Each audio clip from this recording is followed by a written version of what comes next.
Hey all, welcome back to the channel. Today is a momentous occasion as we do the finale of our look at the Aoyi Mech KO of Studio Series Devastator, the Combine mode. We're going to compare him to the Combiner Wars Devastator. We're going to see the entire team in vehicle mode, the entire team in robot mode, and then we're going to see the big boys all combined next to one another. Devastators for all. Or maybe Devastators for none. We're about to dive into this guy in the latest GotBot True review.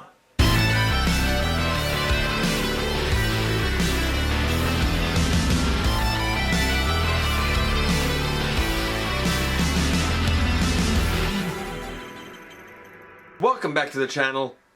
I'm your host, your most humble of hosts, Dennis Moulton, aka GotBot. As always, please like, comment, share, of course, subscribe, and while you're at it, my baby, hit that notification bell, please. It helps me out a ton. It lets you know when content of all sorts goes up here on the channel. Check out Machinery of Man, The Everything Factor, all the groups that I'm either a mod or an admin for, as well as all of our social media links. All of that is in the description down below. Also in the description down below. And if you are in a position to help the channel to grow, you can use the donate link. You can check us out on Patreon. You can see what we offer to you through Teespring. Or, of course, you can hit the join button right here on YouTube and become a channel member. And we know that there have been a lot of Devastators, a lot of third-party ones that are homages to the G1. And we also know that when it comes to Studio Series, or at least the Revenge of the Fallen Devastator, I guess I should say, that we have, that Supreme Class Original, we have, some Legend-size ones, we have now the Studio Series, the KO of the Studio Series, and we even have another third-party one. So the discussion of Devastator could get real exhaustive, man, real fast. So we're going to kind of stick to what would be like two offerings in the main line, and I use that loosely because we have to remember that this is not, I repeat, this is not the actual Studio Series Devastator. This is the Aoyi Mech KO of that. And there are a few differences that people have pointed out along the way. When we look at these guys, like I said, we're going to look at them in all modes. And I'm going to give the grades for the combined mode of the Aoyi Mech version. And we're going to also take a kind of a look at an alternate arrangement that you can do to get him more hunched over on all fours, if that's what you prefer. It's a lot of setup, so without any further ado, how about we head over to the table and take a closer look at this team. And so we kick off our look at the Aoyi Mech KO of Studio Series Devastator with the Constructicons in vehicle mode. We're going to do this in three parts. Vehicle mode, then we're going to look at robot mode, and then we're going to look at the combined mode and some features and stuff there, and we're going to compare both combined modes, both Devastators. In terms of vehicle modes, honestly, I gotta say I think I actually like, at least for the most part, the Studio Series ones better. These are nostalgic for the most part for me, but I don't know about you. I've never seen any actual real-life construction vehicles that are like neon green. I don't know if this is neon, but like this lime green and purple. I've never seen it, but you know what? I have seen ones that are like a dark foresty green. I have seen silver. I have seen a bunch of oranges, and I have seen red. So I get it. That being said, if we look at some of the individual ones here, and I'm only going to do this real quick. I mean, we have Bone Crusher here, and I sort of see Skipjack here as like the closest version of that. I don't know what type of tractor it is. Perhaps if I take Scrapper out here, Scrapper, and if I reach down to Scrapper all the way down, I mean Scrapper and Scrapper, I think that they look about as right as they're going to look, honestly, in this mode. I think it's actually very good. I was really thrown by our buddy Scavenger here. Way back there in red behind Long Haul we have the actual Studio Series Scavenger. But I really honestly thought, and I'm probably going to mention this again, so get used to it, I really honestly thought for a long time that Scrap Metal here was going to be Scavenger. Wasn't the case. There is no hook over there, so that's why we have like High Tower, for example, and Overload down here. I've heard that this is like a mechanized or a mechanical or a hydraulic dump truck. I don't know. I don't know what it is. We have Long Haul here and Long Haul here. Honestly, I kind of like the look of that Long Haul better, but I like the bulk of this Long Haul better. And finally, before we move to robot mode, we have, and I'm going to take these guys out front here so that we can see. We have, oh boy, this is a lot to reach for. We have our two versions of Mixmaster, and the Mixmaster that is, actually I guess I should do it this way because this is the proper way for the Combiner Wars one to be. The Combiner Wars Mixmaster apparently is like a huge industrial cement mixing truck. It's a real thing, I've never seen it before. The Mixmaster for Studio Series looks more like the cement mixer I know, the ones I still see on the road. It looks like Mixmaster. I wish that this was that, and I know you can get add-on kits to turn this kind of into that, but you know, stock as it is, I gotta give the win to the Studio Series, or at least the KO of Studio Series Mixmaster. So in vehicle mode, Studio Series lads, they take the cake, they take the win. What about the robot mode? That's going to be section number 2. And voila, here is part, I guess, 2 of this review. All of the Constructicons in their robot modes. Now, me personally, a lot of this is going to boil down to personal aesthetics. I have spoken to fans who prefer the hyper-alien look of characters like Studio Series, or in this case, the Aoyi Mech, KO of Studio Series, Scavenger, and Overload, and say Hightower. Some people prefer that. They say alien robots should look alien. I personally prefer the look of the G1 guys. Yes, I'm a G1-er, so to speak, but I like when they still have, I'll say, familiar body types with, you know, arms and legs and whatnot that I guess I feel like I can relate to better, but that's a purely aesthetic choice. Plus, I like the uniform color nature of the G1 Constructicons, even if that uniform nature is purple and a really loud, blasty, unrealistic green. Of course, there's 6 of the G1 guys. There's 8, 9 if you count Rampage, that were technically part of the Studio Series version. We're going to try very, very briefly here now to just kind of show the ones that can be compared side to side, side to side, so that I can sort of tell you which one I prefer, because it's not all uniform across the board saying that I just prefer the G1 guys. Case in point, Mixmaster. Now, don't get me wrong, I love the head of the G1 Mixmaster. The lower arms on this guy have been replaced with the Perfect Effect upgrade kit. The forearms, as they were, really didn't have a wrist rotation or anything. Studio Series doesn't have a wrist rotation or anything. Truth is, as weird as the Studio Series arms are, I think the Studio Series has better arms. Neither guy has a waist. They both have kind of equally functional legs. I think the Combiner Wars one might have ankle tilts, if I'm not mistaken. They're kind of comparable, but in terms of being able to pull off poses, I think I actually prefer the Studio Series one on the whole. Next case in point is Long Haul. Now, I like the kind of beefy bulkiness of the Combiner Wars one better. You will notice his arms are black. If you had the Takara one, then he has elbows and he looks more like this. This is, again, a part of the Perfect Effect upgrade kit. Without them, I detest the arms on the Combiner Wars one. I also feel like the legs are pretty stumpy. Yes, they have like knees, and the thigh can move forward and out to the side and everything on super heavy ratchets, uncomfortably heavy ratchets. But on the whole, like, he is more torso or thighs and pelvis than he is anything else. The Studio Series KO one, I like better. As a robot, as a version of Long Haul, he has elbows. The legs move fine, no problem. Everything is toleranced, like seemingly accurate, logical. So in this case, again, I actually prefer the robot mode of the Studio Series 1 because I think it's just more functional. I like the look of the Combiner Wars 1 better. Unbelievably, Scavenger. The G1 guy is going to take it for me. I don't like the design of the Studio Series 1. It doesn't work for me in the least, not even a little bit of a fan. But, again, that's subjective. There are people that would say, no, I like the Studio Series 1 way better because it's so wildly alien. This one really boils down to your taste. For me, it's going to be the Combiner Wars 1 that takes it here. But to be fair, I didn't even realize for a long time that this was scavenger. I actually thought scrap metal was scavenger, and you know what? He does look pretty small here. He's definitely a deluxe, there's no doubt about it. You may have heard Tessa bark in the background. She is playing, so if you hear her, that's why. Yeah, okay. I would have thought that scrap metal was scavenger. Just saying. I still like the Combiner Wars one better in this case. But to be fair, I also think that the Combiner Wars Scavenger is probably one of the strongest bots out of that 6-bot set altogether anyway. Next on the analysis block, we have Scrapper and Scrapper.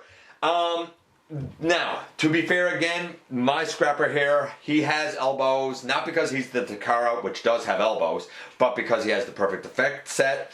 If you just take the Combiner Wars 1, the Elbowless Wonder, and compare him to the Studio Series, then the Studio Series and the Combiner Wars both have articulation limits. The Studio Series has elbows, yes, but the legs and the knees are super limited. The Combiner Wars has great legs and knees, but the arms are super limited. With the perfect effect set, or if you have the Takara one, then the G1 Combiner Wars-ish Unite Wars version of Scrapper wins.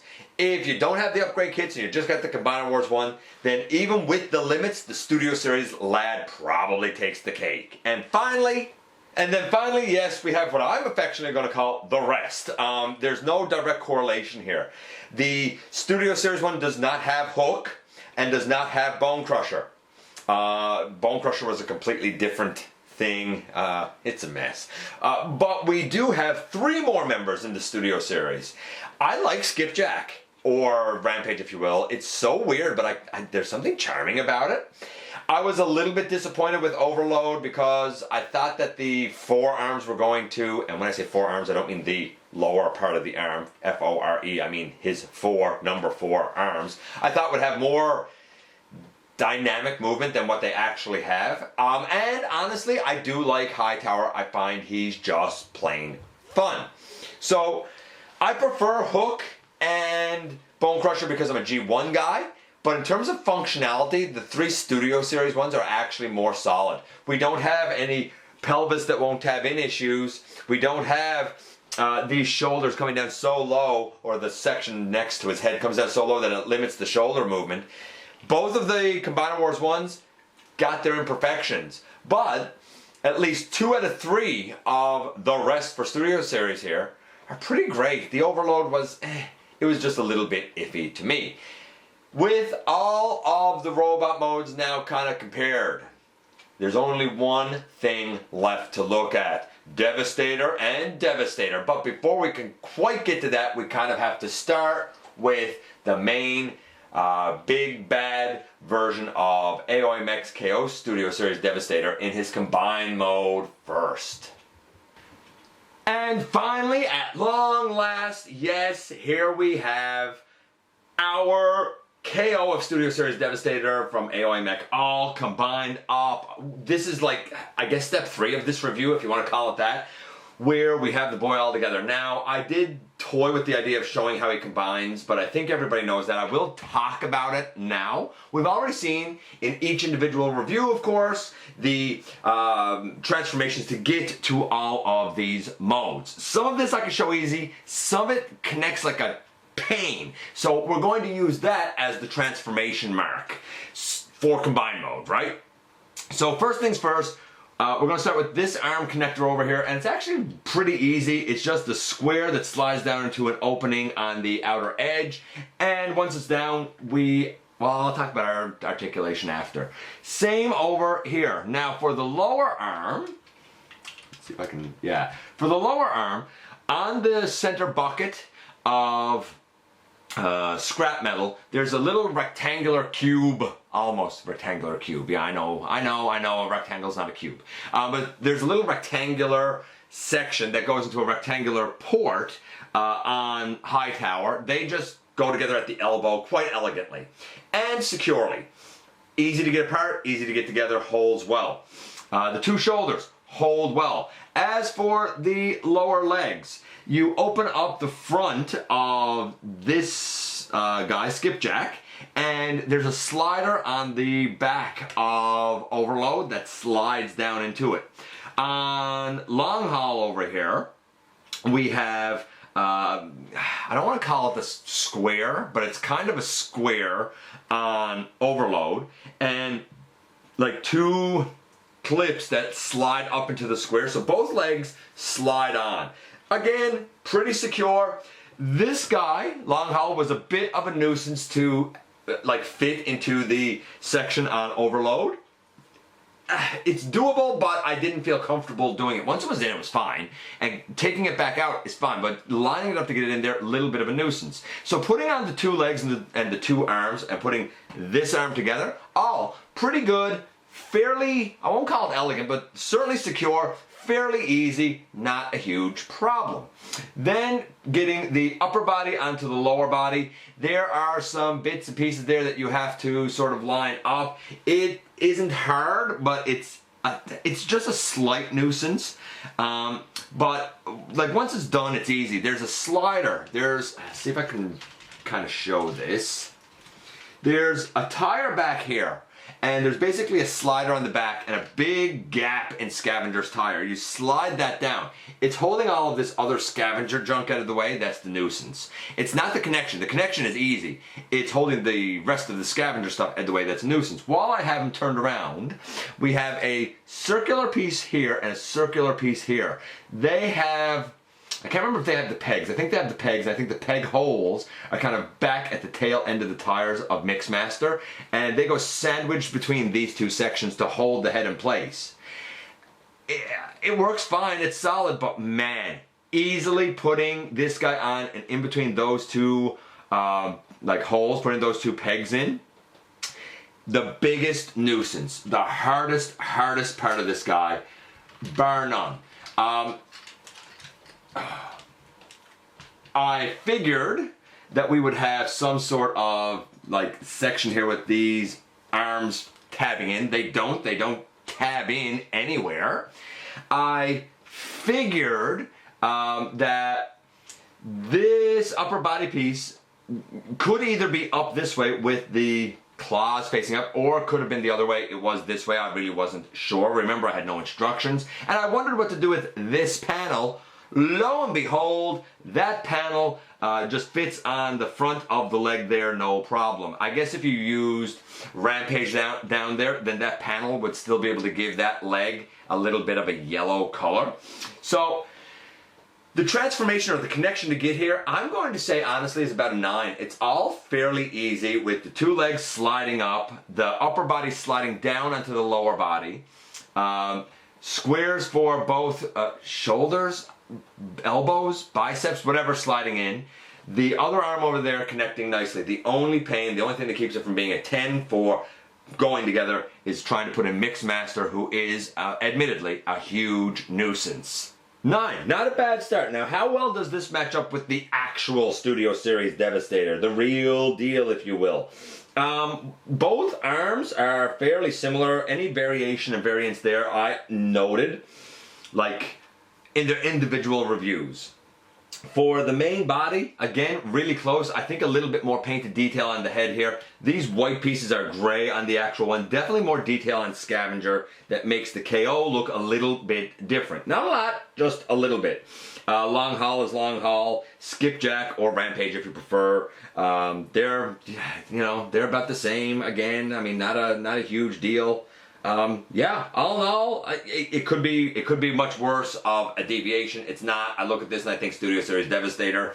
In terms of actually looking like Devastator from the film, I mean, yeah, I guess. It's so hard to say because he was such a hodgepodge mess. I feel like the green leg was green the whole way up. I feel like the yellow leg was yellow the whole way up, like up to the hip. Maybe I was wrong. I could be wrong. But I feel like that's the way it was in the film. The head, the face, all of that looks pretty accurate. I do feel like going back along the sides of the head, we should have more of the Scavenger pieces than we have. The arms, they're all right.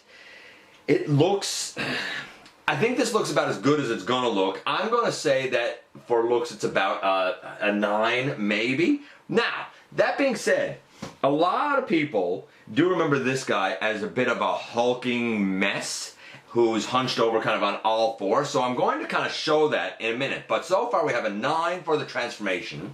We have, I'm going to say an 8 for the look. Like, you're not going to mistake that this is movie Devastator.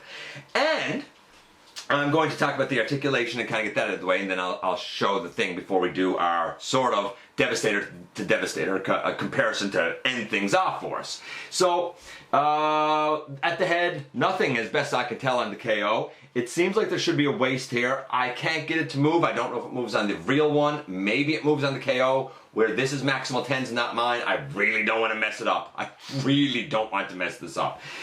So, the arms, they can go kind of forward and back. They can go out on clicky ratchets, bicep swivel, elbow on this side. I guess you could say that these fingers all move about and around. The leg on this side, I'll get that tire back and that tire back out of the way. The leg on this side can go out to the side. It can go back. It can go really far forward. We have ankle tilt. Here's the big bummer. No knee. No knee, like wild no knee. On the other side, the leg goes back, out to the side all the way, and forward again, all the way. Again, no knee and an ankle tilt. I think that the lack of a knee and the lack of a waist and the lack of head movement is a real bummer. As for the I think I said forward as well. If I didn't, I meant to. Again, this arm forward. This arm over here can go out to the side on clicky ratchets. We again have the, I'm calling it bicep swivel. I don't know really what else to call it. We have what I'm going to call an elbow and a finger articulation here, or hand articulation at the very least. Not bad articulation. You can get some moves out of it, but without the head being able to move. Really. Without the, oh, and the jaw, by the way, can open and close pretty easily too. Without the head being able to move, without a waist, without knees, man, it hurts this guy for me. I'm going to say the articulation's about, I gotta say about a 6.5, maybe a 7. You can get some cool poses. He's solid. He's not going to fall apart, but the limitations really kind of knock it for me. Could they have worked in a knee? I don't know. I honestly don't know. I feel like they could, but I don't know how, because there's such a hodgepodge mess here. A waist definitely could have been worked in, and if it's there, then it's just so heavy of a ratchet that I can't move it. The head, I mean, I wouldn't have known how to really handle the head any better, to be honest with you, and I don't know if this was the best connection for it, but I get why they had to do it this way. Now, that being said, we can kind of make this guy look a little more like the animation where he would be hunched over. So that would be a help to some people in terms of display options, I guess. So to do that, I hope I can show this. I've seen it done, but I don't know if I can actually do it. From what I'm going to take these pieces down. I really wish that they attached into it. By the way, the overall score, you know, with the guy, let's say it was a 7 for articulation, an 8 for the look, and a 9 for the transformation. Overall, the guy's about an 8. It's all right. It's definitely a good version, and it's like fairly functional and easy to get here. Is it perfect? Far from it. But for movie fans and movie Devastator fans, I don't think it's a bad option. Now, to do that other mode, we basically, from what I understand, we basically have to like separate. I'm going to take this piece off. It just goes on over. And I'm actually going to like lift this up and take off the cap section and get that out. Okay, let's see if I can get this apart, because basically what you're doing is looking to like split the tires from the first tire there and then get the legs out, and that kind of lets you get the head up. I'm actually going to do that kind of off camera because it's a bit of a nuisance, but we're just splitting right here, and then we should be able to lift the head up. Just give me a second. So this is basically what you want done. Yes, I had to take the whole thing apart. This connection to do this is atrocious on the KO. it is virtually impossible to line up. Maybe it's easier on the actual one, but on the KO, I would not recommend doing this if the result that you get is this lumbering monstrosity. I probably have something done wrong, but like, apparently the arms are supposed to go down, the legs go back. I'm not gonna lie, I don't remember him like this in the film. I don't know why people do. I remember the guy just coming together and he was like pretty much immediately on the side of a pyramid. I would probably be crawling up a pyramid too. I don't know if he could stand up straight or not. I don't know. A lot of people remember him like this. If you want to do it, but I don't advise it because this connection, this way, is beyond atrocious. I don't know. Do what you like. Again, I'm doing this just based on pictures I saw. I probably got something done wrong. But this is basically it so that he's looking forward. I guess you could still take this piece if you wanted and put it like up over the top. I don't know what you're supposed to do with this piece now. It doesn't seem like it belongs anywhere. I guess wedge it in somewhere or other. I don't know. I mean, it's up to you. I've heard you can also get him on all fours. And when I say all fours, I mean like here, like the back legs are sort of crouched, right? I don't know. And maybe it works better on the official than it does on the KO. I mean, that's a distinct possibility as well. Now, to clue things off, final kind of comparison analysis. Here we have Devastator, and I'll stand him up next to Devastator. That's right, this is the Titan's Return, what's the Titan's Return? No, Combiner Wars. Titan class Devastator next to, of course, the Studio Series Devastator. I feel like that this was Studio Series' attempt to do a Titan. I would say it came out more like Supreme size, Supreme class. And like, I think it works. I think it works fine enough. Would a bigger Devastator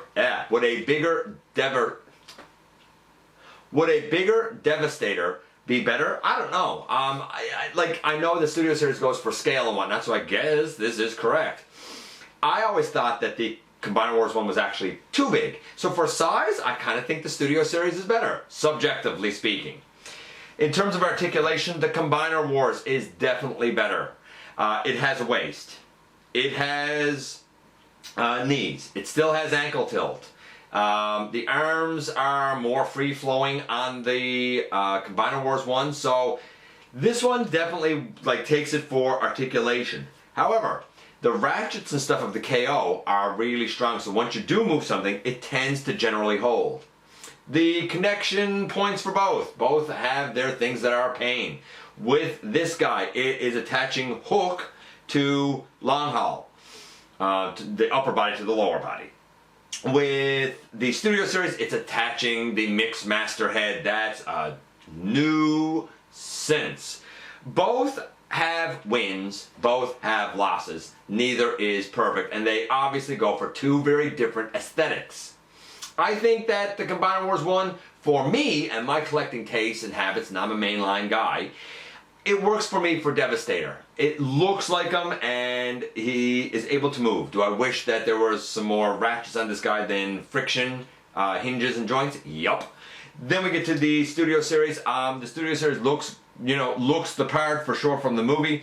I do wish that there was a little more added articulation in a few areas. Overall score for the Studio Series boy is an 8. He's not bad, but he's also far from perfect. And here we are once again. So, Devastators for all. For me, I love the Combiner Wars one because it embodies that character to me, and honestly, I feel like though there's a lot of great third-party ones, the color's not quite right or the look isn't quite right for me and my taste. That being said, when it comes to that version of Devastator, you know, some people will choose Green Giant, some people choose the Toy World version, and some people will choose the Generation Toy version, and some people will choose the NBK, and some people will choose the oversized KO of the Generation Toys. Some people will choose Combiner Wars, some people will choose the downsized Combiner Wars. There's a lot of them. I just know what works for me and my taste, even though there are things that I preferred about the Studio Series, or at least the Aoyi Mech. I love the vehicle modes more for the Studio Series because they do seem more realistic. When it comes to the actual characters, it's a bit of a mixed bag. I prefer the familiarity of a humanoid looking robot when it comes to the G1 lads. However, there are certain, I guess, robots or things about certain robots that I do prefer with the Studio Series. Namely, long haul, I think that the Studio Series one is just done better than the Combiner Wars. Maybe not the Takara, maybe not the Combiner Wars upgrade, but stock to stock, I think that stock to stock, again without any upgrades or anything, I think that the Scavenger, even with the leg like articulation limits for Studio Series, because the arms are so much better, I feel like that's probably a better scrapper. I think I said Scavenger, but I meant scrapper. Scavenger, Combiner Wars, hands down. I just don't like the weird looking robot-y mode of the Studio Series or the KO. Then we get to the big boys.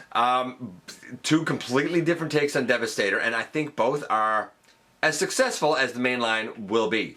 With the Combiner Wars, yeah, the dude should have had some more ratchets and stuff, we know that. But when it comes to the Studio Series or the Aoyi Mech version thereof, I think it looks the part quite well. Like I said, I don't remember him hunched over. I just remember him on the side of the pyramid. I'm not going to say he wasn't hunched over. That's not what I'm saying. I'm just saying I don't remember it. It's a lot of work to get him hunched over, at least with the KO. I've seen people do it with the official, and it seems like the connections are a bit easier there. They are a bear to put, you know, to connect everything when we're talking about putting Mixmaster on top of the body. It's an absolute nuisance. And I don't feel like the hunched over look is enough of a reward for me. It might be for you. In terms of looks, yeah, I think he's pretty great. Not perfect, but pretty high up there. You definitely know it is movie Devastator. In terms of transformation, really we're talking about how they connect. And for the most part, it's done well. It really is done well. Everything from, I'll say, the neck down is done quite well, surprisingly, because it looks like a hodgepodge, a conglomeration mess, and it's really not. The only thing that I found to be particularly difficult, as I previously mentioned, is Mixmaster. I thought he could have been done, I'm not even going to say better, I just thought there could have been an easier way to attach that head. Once it's on, it's solid. Here's the thing, it's hard to get on, but once it's on, it's also hard to get off. At least, again, on the Aoyi Mech version. And then we get to articulation. Whether we're talking about the official or the KO, there are some limitations there that are unfortunate. The head cannot move, no waist, I find that a bummer. No knee, big bummer, man. Real big bummer. I'm glad the ankles move the way they do. I'm glad that the legs move forward and back. I don't think I showed a thigh swivel, but I'm pretty sure there's a thigh swivel as well. The arms move okay. I find the issue with the arms is more a range of motion issue. Like, they can turn everything. There is elbows and whatnot. The hands, I'm using that term loosely, work well. It's not a bad version, honestly. And it has a lot of heft, more heft than the Combiner Wars. I don't know if the actual one has more heft than the Combiner Wars. I didn't do the math or anything here because on the KO, each guy got a little bit of diecast in there, so it gives him a lot of heft. He's actually quite heavy. He's impressive. He's impressive on the shelf. He looks the part. You can get him in a few cool poses. He's a little bit difficult to manipulate. Do I think he's probably better or worse than the Devil Savior, which is another kind of well-known third-party version? I think the Devil Savior looks the part more. But I think that the functionality of the Aoyi Mech, or the Studio Series if you prefer, is probably better. As bonkers as they are, once you get used to the transformations and stuff, they're not that bad. Perfect? No. Functional? Yes. Fun? Not too bad. Let me know what you think about the Aoyi Mech Devastator or the actual Studio Series Devastator. Maybe you know both of them and you prefer one over the other. I appreciate you guys coming by and giving me some of your extremely valuable time. I do know how important it is to you. If you're in a position to help the channel to grow, you can use the donate link and check us out on Patreon. See what we offer to you through Teespring, or of course hit the join button right here on YouTube to become a member. Don't forget to hit the subscribe button. Stick around, have some fun with us here on the channel, and especially don't forget that somehow, some way, each and every single solitary day, man, you right there, you do make a difference. You really do. More than you know. And then I look forward to the next time that you and I get together to have another visit, either in the live streams on Thursday nights at the stop motion premieres or the old fashioned way, baby, right here inside the videos.